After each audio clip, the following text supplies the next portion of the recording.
हमारे अंदर सच्चिदानंद है, एक तो ये गलत ज्ञान हो गया। हम ही सच्चिदानंद है, ये सही ज्ञान हुआ।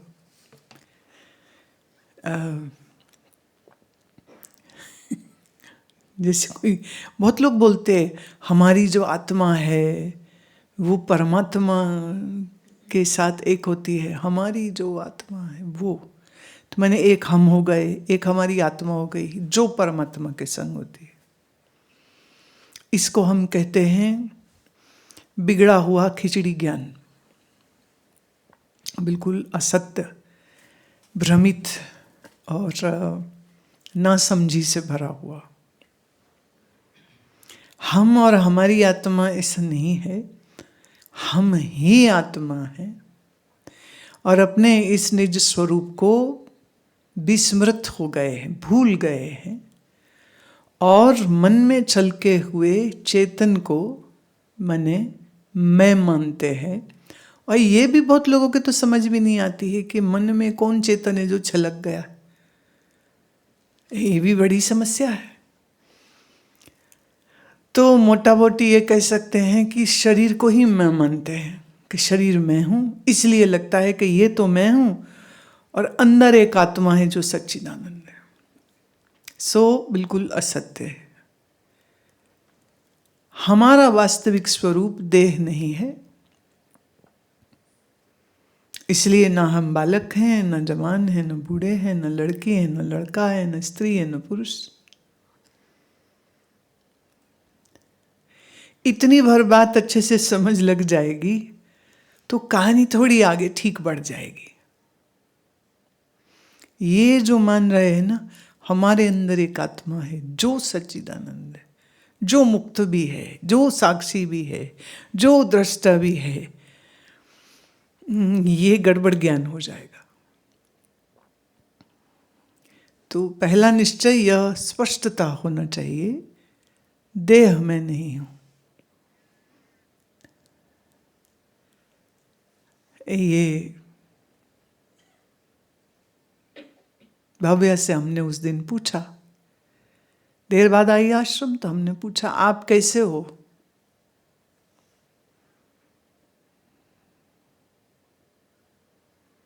तो आमतौर पर लोगों को क्या जवाब होगा?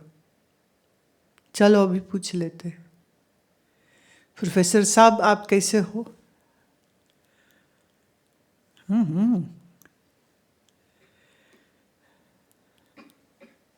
अरे मुस्कुरा रहे, बोलो तो।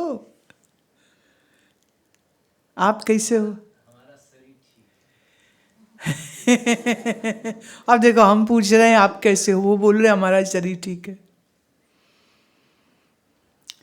आप कैसे हो? अंतरिक्ष ठीक हूं। आप कैसी हो? लिली आप कैसी हो? जब हम पूछेंगे नीता कैसी हो, वो भी मुस्कुरा रही है। अरे बोल देना, दिन में पहली बार मिली हो, दिन भर मिली नहीं, कैसी है?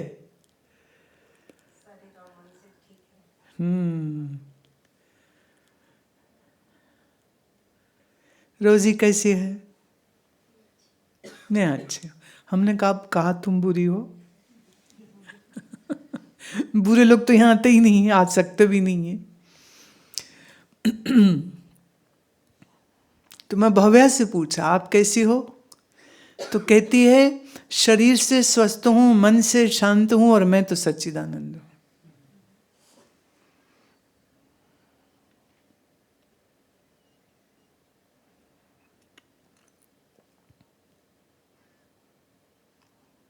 अब उम्र से बड़े पर अकल से छोटे लोग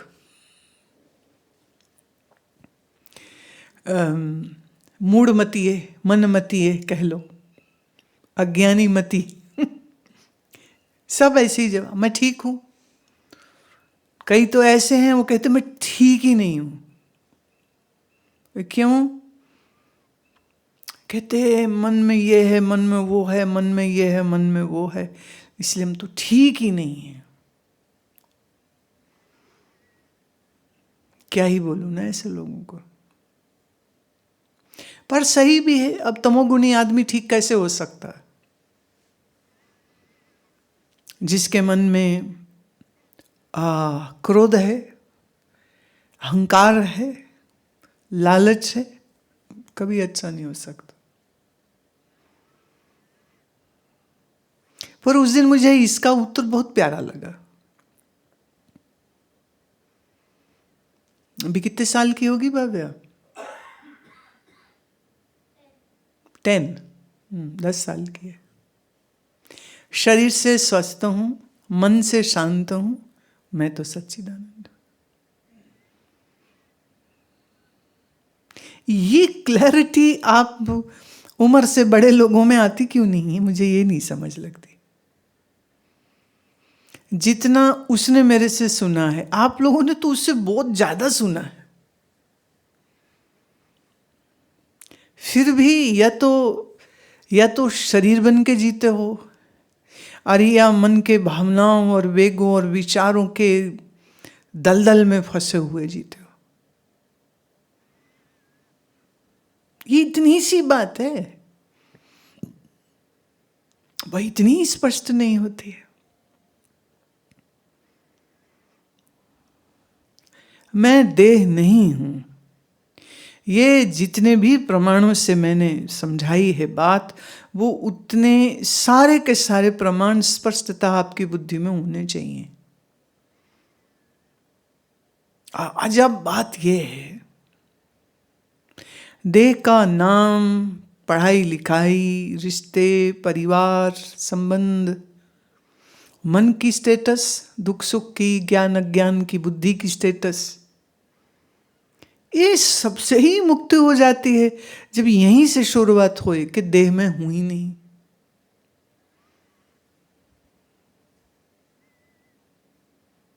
अच्छा, जब देह में नहीं हूं और देह पंच तत्व की, पंच तत्व है मायाधीन, माया है ईश्वराधीन, तो ये देह का, ये शरीर का, ये जीवन का क्या होगा? ईश्वर जाने। जिसकी प्रॉपर्टी है वो जाने, हम क्यों जाने? भाई माल अगर राधे श्याम का है तो सीताराम को फिक्र करने की जरूरत नहीं।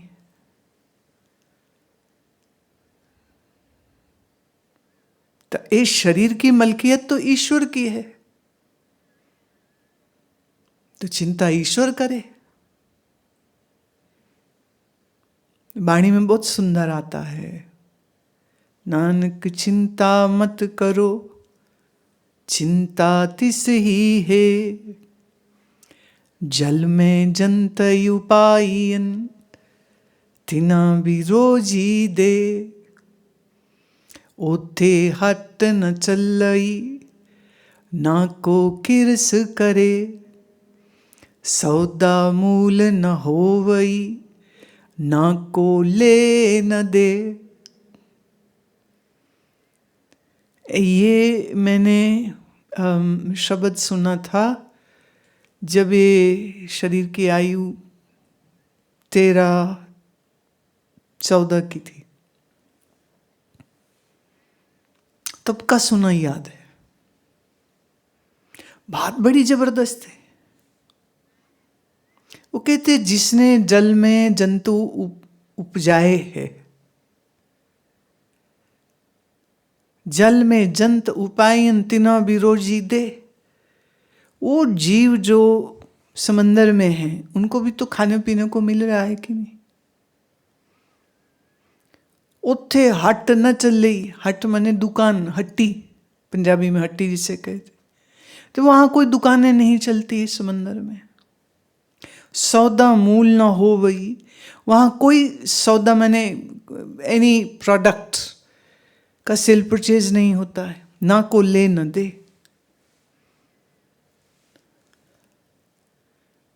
तो फिर जिसने उपजाया है, बोले चिंता वही कर रहा है ना वहां पर।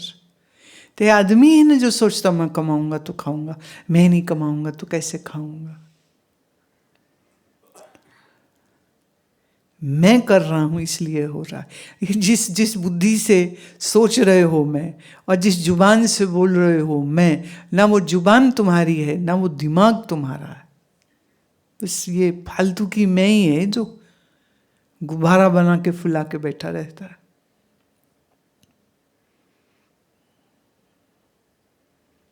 मैं ये करूँगा तो होगा, मैं नहीं ये करूँगा तो क्या होगा। तो ये मैं का जो उद्गम है, ये मैं जिस मन से निकल रही है वो मन माया का हिस्सा है, और मायापति ईश्वर है। पंच तत्व जिससे शरीर बना है उसका मालिक ईश्वर है। तुम्हारा तो ये है नहीं। खामखा में मैं मेरी मेरी कर रहे हो तुम।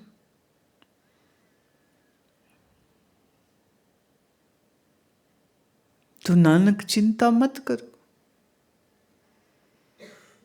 चिंता तिस ही है, ये उसी को शोभा देती है जो इस सारे माल असबाब का मालिक है। तुम नहीं हो। मैं, मेरा शरीर, मेरा परिवार, मेरा घर, मैं, ये तुम्हारी मैं ही तो तुम्हें मार रही है।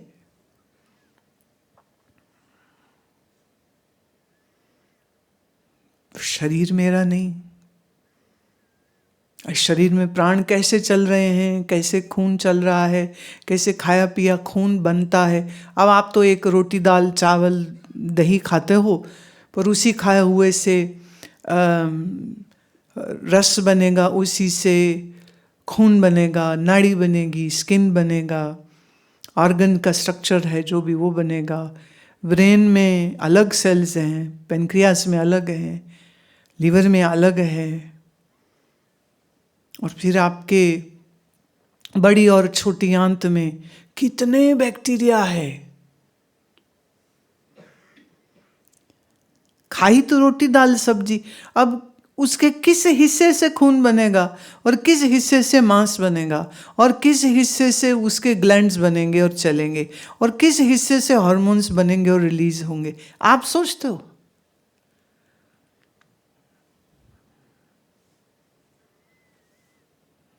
ये अभी मैं एक पत्र पढ़ रही हूँ कि एक स्त्री लिखती हैं कि उसके बेटे को एड्रिनल ग्लैंड्स का कुछ इशू हो गया है, तो वो बेड रिडन है। 12 साल का बच्चा है, बेड रिडन हो गया है, उसके एड्रिनल ग्लैंड्स नहीं चल रहे हैं।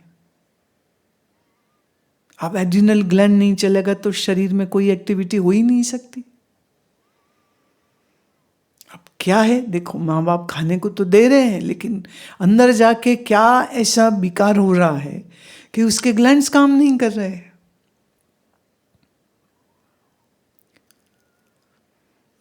देखो ना आज, तो शरीर हमारा नहीं, मेरा भी नहीं, और जिसने बनाया है वो चला लेगा। अब इस शरीर के अंदर उसने मन बुद्धि भी दे रखा है, तो मन बुद्धि की राइट ट्रेनिंग करके फिर इसको उपयोग अच्छा तुम कर सकते हो, पर तुम दावा कैसे कर सकते हो कि ये तुम्हारा है? इतना बेसिक लेसन भी अगर पकड़ में नहीं आया है, क्या फायदा सत्संग सुनने का। तुम्हारी सारी चिंताएं, तुम्हारे सारे फिक्र तुम्हारी मैं से शुरू होते। मैं और मेरा, मैं और मेरा। और जो मैं और जो मेरा मेरा कर रहे हो, एक श्वास भर आना बंद हो जाए, प्राण निकल गया, तो लो जी, न मैं बोलने वाला रहा न तो मेरा बोलने वाला रहा। जिस शरीर के साथ जी रहे हो, उस शरीर के अंदर क्या हो रहा है, कैसे हो रहा है, कुछ नहीं आप जानते।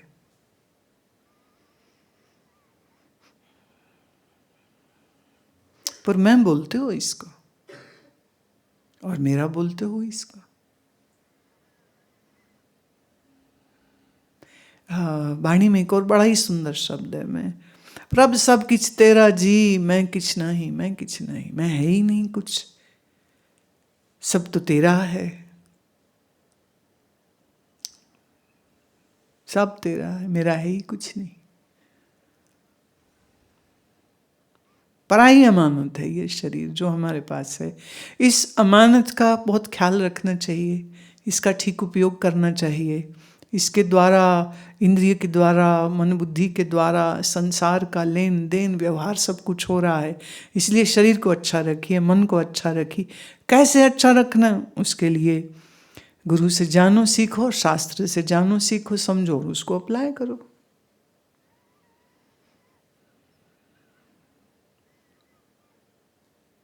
पर अगर देह से मैंपन ही नहीं निकाल पाए भैया, और क्या करोगे? स्टेप नंबर 1, पहले वो तो ठीक करो। हम लोग माता जी के साथ जो बैठते थे, स्वामी बाद में वो सन्यासी हो गए थे, पहले हम माता जी बुलाते थे उनको, तो वो बार बार बुलाते थे, हम शरीर नहीं शरीर से अलग, हम शरीर नहीं शरीर से अलग, हम परमात्मा के बच्चे, परमात्मा हमारा, हम उसके, शरीर हम है ही नहीं, शरीर हम है ही नहीं, शरीर हम है ही नहीं। यही चलता रहता था, अधिक समय यही चलता रहता। और वो इतना अभ्यास उन्होंने पकाया इस बात का, बोलते भी ऐसे ही थे, शरीर कैसा है, शरीर ठीक है, शरीर ने खा लिया, शरीर ने सो लिया, शरीर बीमार लगता है। अच्छा, कभी नहीं कहते थे कि तुम्हारा बुखार उतर गया, तुमने रोटी खा ली, तुमने नींद कर ली, कभी नहीं बोलते थे। उनका वार्तालाप ऐसे ही होता। अब चूंकि वो ऐसे बोलते थे तो हम लोग भी ऐसे ही बोलते थे। हाँ जी, शरीर ने भोजन कर लिया, हाँ जी शरीर ने विश्राम कर लिया, हाँ जी शरीर अब स्वस्थ है, हाँ जी शरीर स्कूल से वापस आ गया है, हाँ जी अब शरीर घर वापस जाएगा। वार्तालाप ऐसा होता था, कॉन्वर्जेशन ही ऐसे होती थी।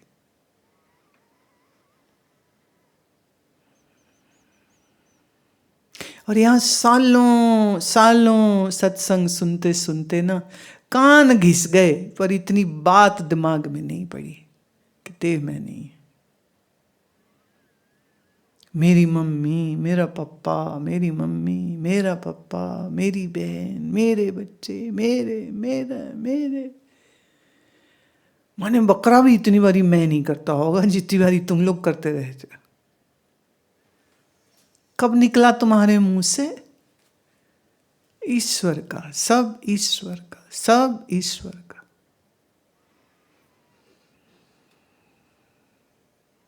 और याद रहे, तुम जितने मर्जी संसार से संबंध गहरे बना लो, जितनी मर्जी मैं मेरी आसक्ति कर लो, सच ये है ना तुम संसार के रहोगे ना संसार तुम्हारा कभी रहेगा। तो तुम्हारी ही आंखों के सामने सामने माँ बाप भाई बहन एक एक करके मर जाएंगे, या तुम्हारा शरीर मर जाएगा उनके सामने। ना वो तुम्हारे साथ जल मरेंगे शमशान में जाके, ना तुम उनके साथ जाके जल मरोगे शमशान में। तो मेरा मेरा कहना तो फिर बेवकूफी नहीं तो और क्या है।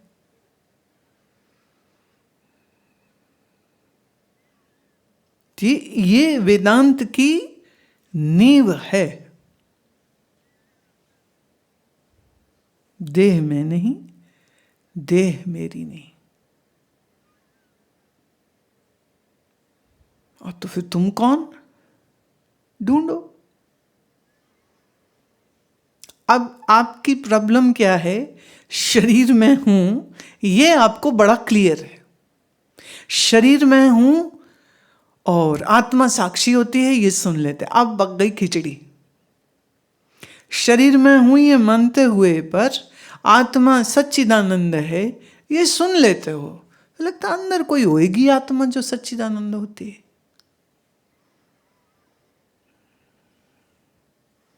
इसलिए वार्तालाप तुम्हारा यहीं से शुरू होता है। मेरा ये ठीक नहीं, मेरा वो ठीक नहीं, मेरी माँ ठीक नहीं, मेरा बाप ठीक नहीं, मेरा शरीर ठीक नहीं, मैं ठीक नहीं। मेरा शरीर तो कोई बोलता नहीं है, मैं ठीक नहीं हूँ, मुझे बुखार हो गया है, मेरे को नज़र नहीं आ रहा है, मुझे सुनाई नहीं दे रहा है, मुझे ये हो गया, मुझे ये हो गया। माँ क्या पागल हो तुम?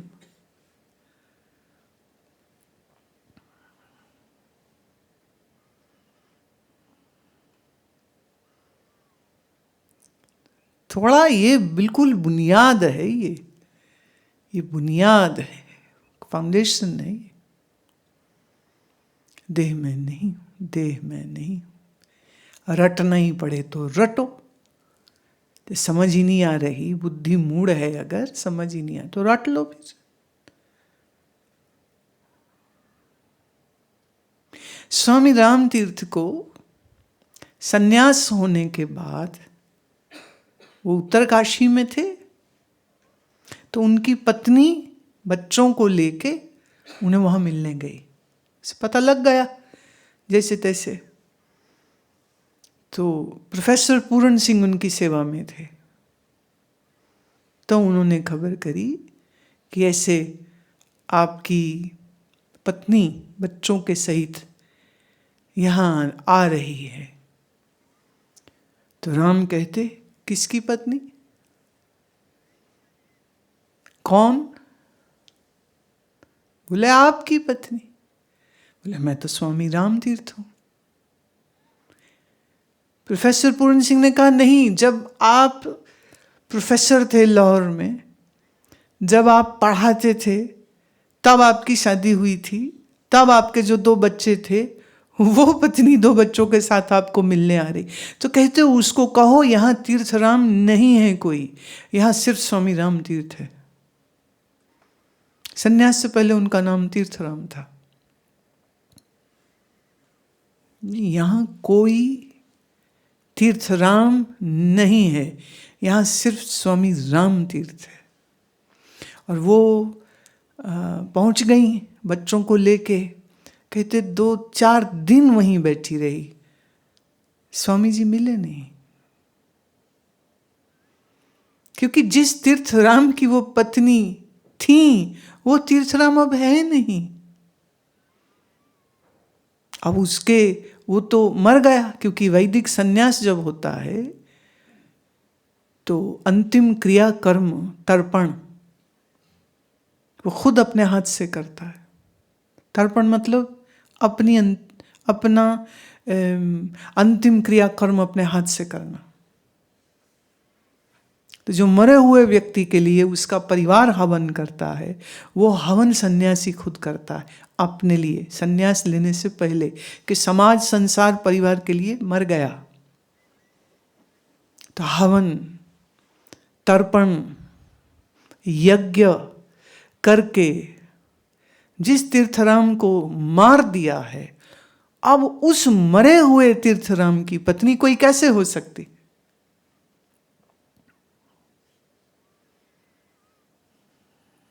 कैसे?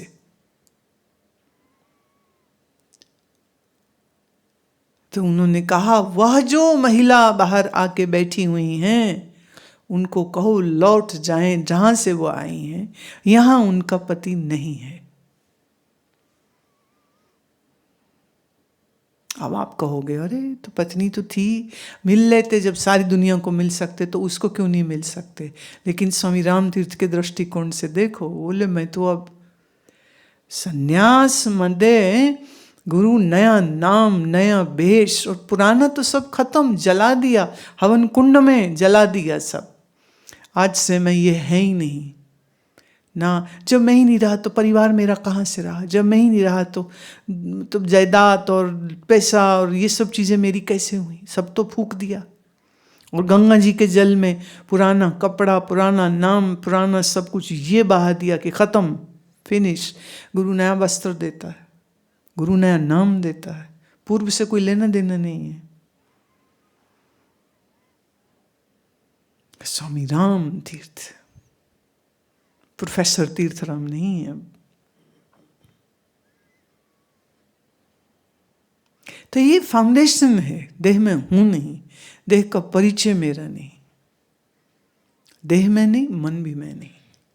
तो मन की जो भी स्थिति हो, चंचल, शांत, दुखी, सुखी, वो भी मैं नहीं।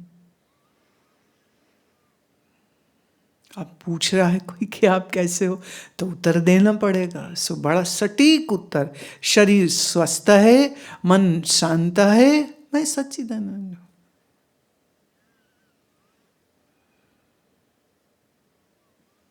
तो ये क्लैरिटी लाने में वर्षों नहीं लगते। ये क्लैरिटी आ जाए तो बस आ जाए।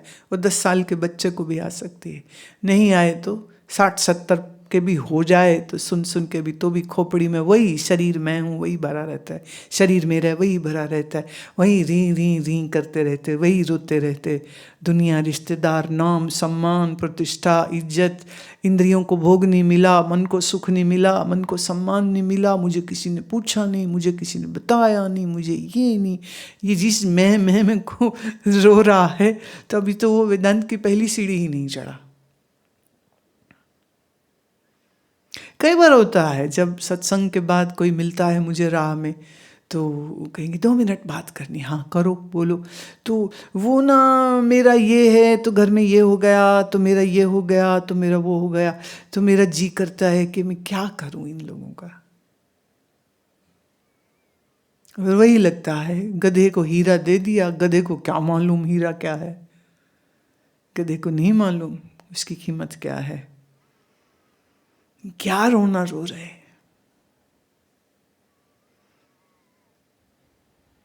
वैराग्य शतक में भर्तृहरि जी महाराज कहते हैं कि ये तुम्हारा शरीर विष्टा के समान अशुद्ध और त्याज्य है, इसके साथ स्वप्न में भी आसक्ति मत करना। वैराग्य शतक माने 100 श्लोक वैराग्य के हैं भर्तृहरि जी के। देह में, तुम्हारी आंत में, बड़ी आंत में, क्योंकि पूरा बावल मूवमेंट होता नहीं है, तो किसी भी समय पर भी 2 से 5 किलो के बीच में मल फंसा रहता है, क्योंकि उतना फाइबर नहीं खाते, उतना आसन नहीं करते, उतना शरीर हिलाते नहीं हैं, और प्रोसेस्ड अगर लोग खाते हैं तो उनको हमेशा वो मल अंदर फंसा रहता है। उसी मल वाली देह को मैं कहते हो। जो मल शौचालय में जा करके शरीर से बाहर निकलते ही तुम्हें लगता है बदबू और गंदगी, वही बदबू और गंदगी तेरी देह में भरी है। तो जब देह को मैं बोलते हो तो उस विष्टा, उस मूत्र, उस रक्त को मैं, मेरा तुम कह रहे हो। कौन अकलमंद कहेगा तुम्हें?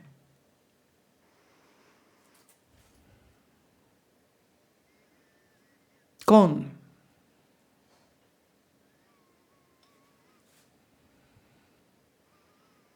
तो देह और मन के साथ जो आसक्ति जुड़ी हुई है, उस कारण से मैं आत्मस्वरूप सच्चिदानंद हूं, ये निश्चय बनता ही कहाँ है? सुन लेते हो, बनता कहाँ है?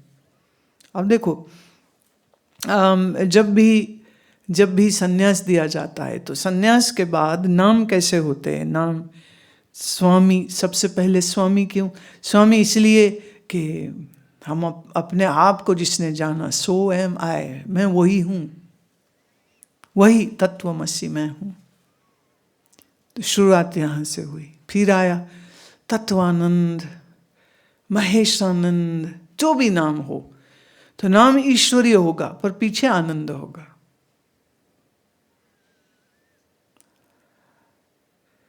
ताकि देह के परिचय से भी जब कोई संबोधन करेगा तो वो स्वामी बोलेगा। स्वामी का यहाँ अर्थ मालिक नहीं है, स्वामी का अर्थ ये है स्व में स्थित, अपने आप में स्थित, आत्म रूप से स्थित, अपने आप को सच्चिदानंद घन जानना। और फिर जो भी पुराना नाम वाम था वो तो आग में जला दिया, गुरु नया नाम देता है फिर। और वो नाम भी कैसा है? वो भी वेदांतिक है, अपने स्वरूप का ही उद्बोधन है। कौन हूं? अब देह को मैं मेरा छोड़े बगैर मैं सच्चिदानंद लगेगा ही नहीं। तो इसीलिए फिर दुनिया का राग रंग, मजे, खुशी, खाना पीना, बातें, गप्पें बहुत अच्छी लगेंगी, इसलिए मन फंसा रहता है। क्योंकि देह से मैं मेरापन गया नहीं ना, देह से मैं मेरापन गया नहीं, इसलिए मैं सच्चिदानंद हूं सुन के भी वही माया के पीछे मन लगा रहता है, वही मैं मेरी करता रहता है, वही देह को मैं मानता रहता है, इसलिए दुखी रहता है। सत्संगी हो और ज्ञान श्रवण करता हो और दुखी हो, ये कॉम्बिनेशन लगता नहीं है। मैं कई बार कहती हूँ, जैसे कई बार कुछ आर्मी पर्सन मिलने आते हैं ना जब, तो उनका ढील डॉल ऐसा होता है ना, देख के पता चलता है कि आर्मी से आया, ट्रेनिंग है उनका। अब मान लो ऐसे ही कोई आश्रम में रहता हो, सत्संग श्रवण करता हो, वेदांत सत्संग श्रवण करता हो, तो उसका चेहरा कैसा होना चाहिए? सड़ा कुड़ा, जला, चिंता से भरा हुआ, आंखें धसी हुई, पंजाबी में जैसे कहते हैं ना, शकल ना स्वाद। ये एक अज्ञानी का चेहरा जिसपे चिंता, फिक्र, मैं मेरी, स्यापे, दुख, शोक, ईर्ष्या, द्वेष। ना उसके पास मेरे से ज्यादा पैसा कैसे, उसके पास मेरे से ज्यादा नाम कैसे, उसकी इतनी मशहूरी कैसे, वो इतना अच्छा कैसे। दूसरों को देख देख के जो जलता रहता है, उनके चेहरे पर न प्रसन्नता न खुशी।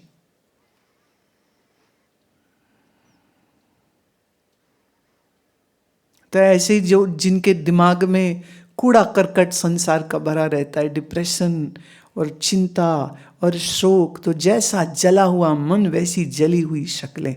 और मन में क्या है वो कुछ और है, जुबान पे क्या है वो कुछ और है। अब ये जो दुविधा बनती है ना, तो वही दुविधा और वही कंफ्यूजन, वही बेईमानी फिर शक्ल पे भी झलकती है।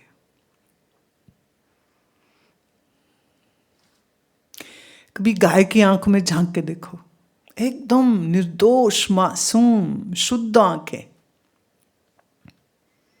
और किसी मनुष्य की आंख में झांक के देखो, झूठ, पर्दे, बेईमानियां, धोखे, चिंताएं, असमंजस, कंफ्यूजन भरी पड़ी हुई होती। इसलिए एक महात्मा को किसी ने पूछा, अरे महाराज तुम जंगल में रहते हो, वहां भी तो पशु पंछी होते हैं, तो हम मनुष्यों ने क्या बिगाड़ा, आप हमारे साथ ज्यादा वक्त क्यों नहीं बिताते? कहते बेटा, ये जो पशु पक्षी हैं ये निर्दोष हैं, शुद्ध हैं, राग द्वेष रहित हैं, चालाकियां नहीं है, झूठ नहीं है, दिखावे नहीं, बनावट नहीं है। तुम मनुष्यों में ये सब कुछ है, इसलिए जंगल में हम ठीक है। तो कहते महाराज आप नहीं रहेंगे साथ में तो हम लोग सुधरेंगे कैसे? बोले ये ठेका मैंने नहीं लिया, मेरा ठेका नहीं है ये। तुम्हें अगर लगे कि तुम कुछ गलत कर रहे हो तो सही कर लो, तो हम अपनी खोपड़ी खराब नहीं करेंगे।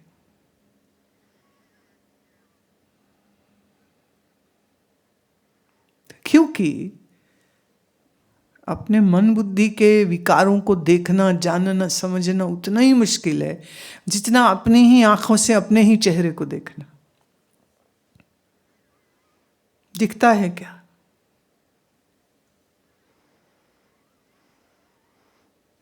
तो जहाँ चेहरा ही नहीं दिखता तो मन के विकार कहाँ से दिख जाएंगे?